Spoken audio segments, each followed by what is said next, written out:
Un informe de Amnistía Internacional publicado este jueves en Buenos Aires sostiene que Venezuela es uno de los países con mayor cantidad de homicidios en el mundo. También señala los altos índices de impunidad, sobre todo cuando están involucrados funcionarios estatales. Hasta ahora, el gobierno venezolano no ha reaccionado a esta publicación. En la capital argentina, Iván Pérez Armenti tiene los detalles. Lo mandaron a vestir. Lo bajaron a la sala y ahí le dispararon en el corazón un tiro a quemarropa. Venezuela es uno de los países más violentos del mundo, sostiene Amnistía Internacional en un duro informe presentado este jueves en Buenos Aires, que apunta a las medidas represivas del Estado y a su falla para garantizar el derecho a la vida. Y matan a la gente a diestra y siniestramente. O matan, se le meten a las casas, sacan a la familia y le meten un tiro y después dicen que son enfrentamientos. La organización consigna que en 2017, luego de Siria, fue el país con mayor tasa de homicidios, 89 cada 100.000 habitantes, superando a El Salvador y triplicando a Brasil. Los asesinatos, que solo entre 2016 y 2017 crecieron casi un 27%, son cometidos principalmente con armas de fuego. Se concentran en zonas urbanas de alta exclusión social y afectan principalmente a hombres jóvenes. Cuando se considera que es endémica la violencia, cuando los homicidios superan a 10 por cada 100.000 habitantes. Por lo tanto, estamos hablando de una crisis de inseguridad brutal y que el Estado ha hecho en los últimos años, 15 años, 16 años, 17 planes de seguridad. Prácticamente no ha funcionado ninguno porque los planes de seguridad se refieren simplemente a medidas represivas. Todas las medidas preventivas de esos planes no han sido puestas en marcha. Pero además, identificaron que existen diversas actuaciones de agentes del Estado venezolano que les atribuyen la responsabilidad sobre altísimas tasas de homicidio en el país. Así, señalan que en 2016 la Fiscalía General de la República informó que 4.667 personas murieron a manos de funcionarios de seguridad, lo que representa el 22% de los homicidios totales. El informe, titulado «Esto no es vida, seguridad ciudadana y derecho a la vida en Venezuela», también afirma que más del 90% de los delitos quedan impunes y el porcentaje aumenta si se trata de violaciones a los derechos humanos. Pero además, debido a la ausencia de datos oficiales, no han podido conocer cuántos homicidios quedan sin castigo en la actualidad en Venezuela. Incluso cuando el Estado dice que hay 43 policías imputados por algún tipo de violación de derechos humanos en el contexto de inseguridad, no se sabe qué pasó con los 43 imputados, pero en la cárcel no están, ni han sido procesados. Y en los casos que ha documentado Amnistía, que son 8 casos emblemáticos de ejecuciones extrajudiciales con todo el expediente, ni uno solo de los policías ha sido llevado ante la justicia. Porque si no denunciamos estamos contribuyendo a la impunidad y estos funcionarios siguen matando porque se repiten. Que el mundo sepa que están matando a nuestros jóvenes acá en Venezuela. Las estadísticas, pero sobre todo los testimonios de los familiares, visibilizan la situación de violencia ciudadana e institucional. Venezuela no solo es uno de los países más violentos, sino también uno de los más victimizados. Según Amnistía, si por cada muerto sobreviven entre 3 y 4 personas, solo en 2016 hubo casi 22.000 homicidios y entre 65.000 y 87.000 personas víctimas de la violencia armada del país. Para CNN, Iván Pérez Armenti, Buenos Aires. Doloroso este informe. Para hablar de él estamos con Keimer Ávila. Él es investigador del Instituto de Ciencias Penales de la Universidad Central de Venezuela, asesor en temas de seguridad y derechos humanos, así que nos va a dar bastantes luces. Buenos días, Keimer, gracias por estar con nosotros. Un informe bastante duro que le pone cifras sobre todas las sospechas que ya teníamos en el mundo, pero que hay que decirlo, supera con bastantes creces. Sitúa a Venezuela como el segundo país donde más se cometieron homicidios en 2017, por debajo nada más y nada menos que de Siria. Las víctimas, dice el informe, son hombres, jóvenes y pobres. ¿Por qué este perfil? Buenos días. Hola, buenos días, Jennifer. Gracias por el espacio.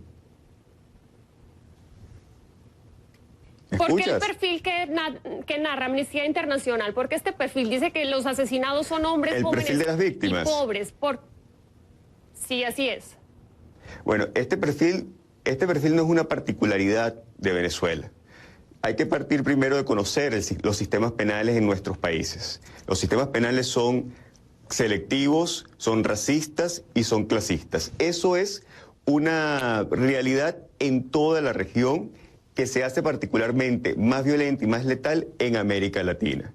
El caso de Venezuela no es excepcional y este carácter selectivo, racista y clasista se ha venido incrementando, no solamente en agresividad, sino también en letalidad. El perfil, de alguna manera, reproduce los perfiles internacionales. Hombres jóvenes, un promedio de edad de 26 años y pobres. Pueden ser equiparables a lo que sucede, por ejemplo, en Brasil o en Centroamérica. Muy interesante eso que dices, no es algo excepcional de Venezuela, es decir, al final los pobres son los que están poniendo los muertos en este tipo de conflictos. Mire, dice que el 22% de los homicidios en los Estados Unidos tienen todo este debate sobre la victimización por cuestiones de raza, ¿no? El sistema penal, sí, cómo se prioriza en los afrodescendientes, por ejemplo.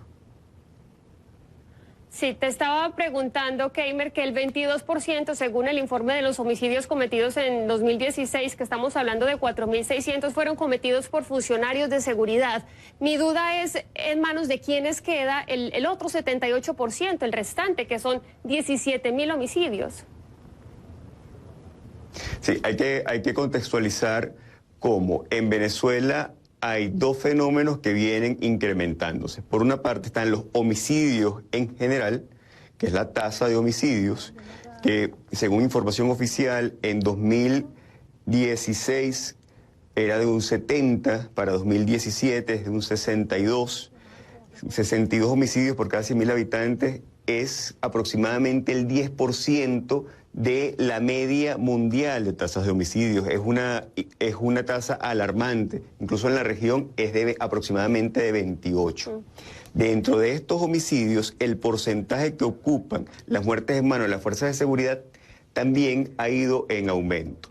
En el año 2016, del total de homicidios ocurridos en el país, al menos un 22% está vinculado con la intervención de las fuerzas de seguridad del Estado. Y esto se incrementa para el año siguiente. En 2017, ese porcentaje llega al 26%. ¿Qué significa esto? Que al menos en el 26% de los homicidios sucedidos en el país, este porcentaje tiene una relación con alguna intervención estatal. Pero ¿qué pasa con el otro 70 y algo por ciento? ¿Quiénes están asesinando? ¿Delincuencia común? ¿De quiénes estamos hablando? Estamos hablando de homicidios comunes. Los homicidios comunes son variados y las víctimas también son variadas. Pero hay que tener claro que las principales víctimas de la violencia, no solamente del Estado, sino la violencia en general, son los más vulnerables, son los pobres. Es una violencia también intraclase. Este tipo de informes, Keimer, son insumos, por supuesto, para políticas públicas en los países, pero ¿usted cree que realmente este vaya a ser utilizado por el gobierno de Nicolás Maduro para hacer algún tipo de cambio en su país, para mejorar la situación? Mira, la principal importancia que tiene este informe es que visibiliza décadas de trabajos de institutos de investigación de las universidades como un trabajo que han hecho diversas organizaciones de derechos humanos desde hace muchísimos años, como COFAVIC, como Provea, como la Red de Apoyo. Este tipo de insumos es fundamental para la política pública. La política pública tiene que estar basada en datos, en evidencia y en datos ciertos. Es fundamental la información para la toma de decisiones en la política pública. Claro que sí, sobre todo porque nos contextualiza sobre lo que está pasando en Venezuela. Ahora, sobre ese mismo tema, mire, se ha pronunciado la OEA, se ha pronunciado el Grupo de Lima, la misma ONU, en este caso organizaciones internacionales tan importantes como Amnistía Internacional, pero al final uno siente, al menos desde afuera, que la situación está casi igual. El gobierno sigue en la vía por la que ha llevado su país. ¿Le falta dientes a la comunidad internacional para ayudar en este tipo de situaciones? Estamos viviendo tiempos complejos. Yo, con este tipo de temas, creo que las distintas fuerzas vivas de la sociedad venezolana tienen que movilizarse. Los actores políticos tienen que hacer su rol, la la sociedad civil también tiene que hacer lo que le corresponde. Tienen que exigirle al Estado que cumpla con su principal deber. En esta materia, el Estado tiene dos deberes, uno de hacer y uno de no hacer. El hacer es proteger la vida y la integridad de las personas, hacer políticas preventivas de que la vida y la integridad sean protegidas. Y el de no hacer es no dañar, no matar. Parece que el Estado venezolano está fallando en estos dos deberes y es lo que como ciudadanos y como las distintas fuerzas vivas de la sociedad debemos exigir. Keimer, pues esperemos que este informe sea visto y sobre todo que se utilice como un insumo para hacer buenas políticas públicas en Venezuela, también que la sociedad a nivel interno y externo se dé cuenta de lo que está pasando. Gracias por estar con nosotros. Era Keimer Ávila, experto en seguridad ciudadana y derechos humanos.